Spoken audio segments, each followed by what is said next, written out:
Hello বন্ধুরা, আসসালামু আলাইকুম। কেমন আছেন সবাই? আশা করি ভালো আছেন। আমি আলহামদুলিল্লাহ ভালো আছি। যাই হোক, অফিস থেকে বের হলাম 5:30টার দিকে। চিন্তা করলাম সারাদিন কর্মব্যস্ত পার করলাম, বিকেলে একটা ছোট্ট ব্লগ করা যাক। ক্ষুদ্র একটা টপিক আছে, আপনার সাথে শেয়ার করব।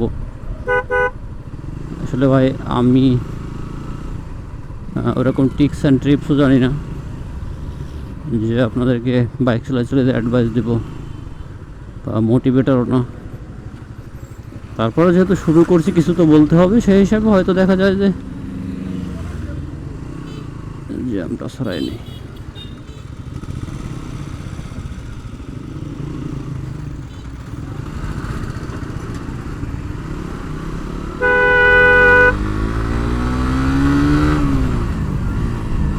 সেই হিসাবে হয়তো দেখা যায় যে কিছু তো টপিক থাকা উচিত আপনাদের সাথে আলোচনা করার জন্য। তো আসলে আমি নিজের ব্যক্তিগত লাইফের টুকটাক কথা আলোচনা করি, অথবা দেখা যায় যে কোনো সমসাময়িক কোনো বিষয় যদি আমার চোখে পড়ে যেটা দৃষ্টিকটু বা খারাপ লাগে, ওই বিষয়গুলো আলোচনা করার চেষ্টা করি। যেমন আমি এই গতকালকে শুক্রবার ছিল, শ্যুটের দিন, তো বেশ কিছু সময় সামাজিক যোগাযোগ মাধ্যমে কাটাইলাম। তো ওখানে আমি কিছু জিনিস দেখলাম যেটা আমার খুব খারাপ লাগলো, যার কারণে আমি চিন্তা করলাম যে এগুলো আসলে প্রতিবাদ করা উচিত। তো আপনি কতজনকে প্রতিবাদ করবেন? তো আমার মেসেজটা আসলে অ্যাকচুয়ালি আজকের এই ছোটো ব্লগটা করার জন্য আমি আসছি গোয়ালন্দ রাজবাড়ির রোডে, কারণ আমার এদিকে কোনো কাজ নেই। তারপরও আমি আসছি যে যতটুকু সময় লাগে বাইক চালাতে কথা বলি, কারণ এই রাস্তাটা একটু দেখতে সুন্দর আছে, দুই দিকে গাছ। আমার আসলে আবার প্রাকৃতিক দৃশ্য ভালো হলে ওই দিকেই আমি সাধারণত যাই বেশি। তো মূল কথায় আসি। মূল কথা হচ্ছে ভাই, কয়জনকে লিখবো?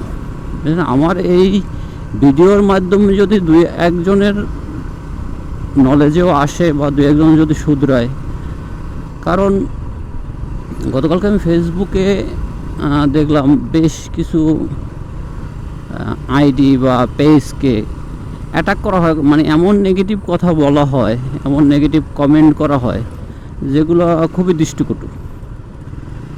আসলে ভাই আজকাল ক্রিয়েটিভিটির যুগ, এখন সবার তো ভাই ট্যালেন্ট এক না, যে সবাই একই রকম কাজ করবে।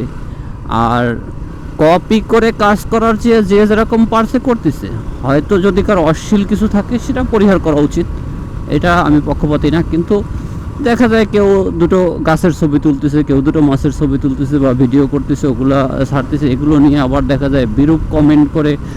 আসলে কি অনেকে একটা ভিডিও দেখে একটা ব্যক্তির বা তার পরিবারের তো আসলে জাস্টিফাই করা ঠিক না।